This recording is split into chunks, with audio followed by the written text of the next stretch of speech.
En este lugar, a orillas del Ebro, se plasmaron a finales del siglo XIII algunas nociones de lo que hoy constituyen los fundamentos universales de todo Estado de Derecho. En 1283, Pedro III de Aragón acaba de ser proclamado rey de Sicilia. De manera que el desembarco de las tropas aragonesas en esta isla, que era un bastión importante del Mediterráneo desde el punto de vista político y comercial, va a suponer la intromisión de la Corona de Aragón en la política internacional del Mediterráneo. Ahí sobre Sicilia tenían intereses pues, el Reino de Francia, el Imperio Alemán, las repúblicas Estado comerciales italianas, el propio papado. Las ambiciones del monarca amenazan a la paz y seguridad del Reino de Aragón. Las fuerzas vivas se rebelan. En el fondo hay una pugna entre la aspiración autoritaria del rey y los intereses de diferentes grupos para limitar su poder. En septiembre, los jefes del ejército aragonés desobedecen las órdenes de invadir territorio navarro, dentro de la estrategia que Pedro III había establecido para contrarrestar el acoso de Francia y el papado. El rey se ve obligado a convocar cortes en el convento de predicadores de Zaragoza.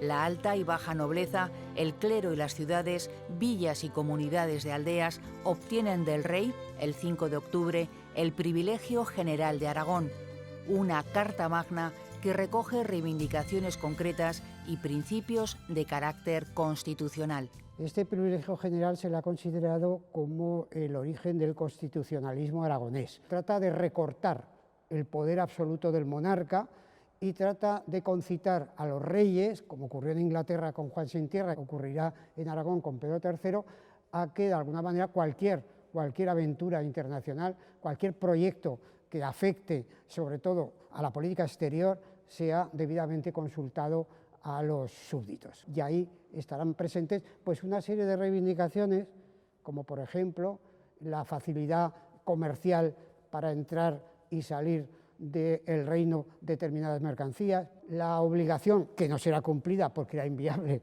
de que el rey convocara cortes a los aragoneses al menos anualmente, y sobre todo, pues de alguna forma, lo más importante yo creo que del privilegio general es la importancia que se va a dar a partir de su aprobación de contar con las cortes. Las cortes eran al fin y al cabo la representación más legítima de los estamentos del reino, del estamento de la nobleza superior, del estamento de la nobleza media o inferior, del estamento de la Iglesia y también del estamento de las universidades o colectivos de las ciudades, de las villas y de las comunidades de aldeas. Por lo tanto, también dentro del privilegio general está el espíritu ya de consideración y de consolidación de lo que va a ser pues, una de las tres instituciones más importantes de la historia de Aragón y de la historia de la corona.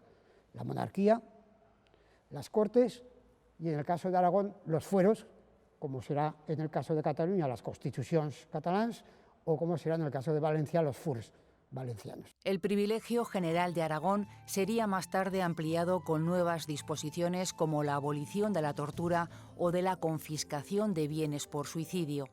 Pero eso no evita las tensiones entre el rey y la nobleza. Al contrario, esta, articulada en la Unión Aragonesa, arranca del rey el privilegio de la Unión en 1287. En 1348, las tropas de Pedro IV vencen a los nobles en Épila y el rey convoca unas cortes de nuevo en el convento de predicadores, en las que escenificará el final del privilegio de la Unión. Toma el documento y, tras rasgarlo con su puñal, lo arroja al fuego. Así lo narraba el propio rey.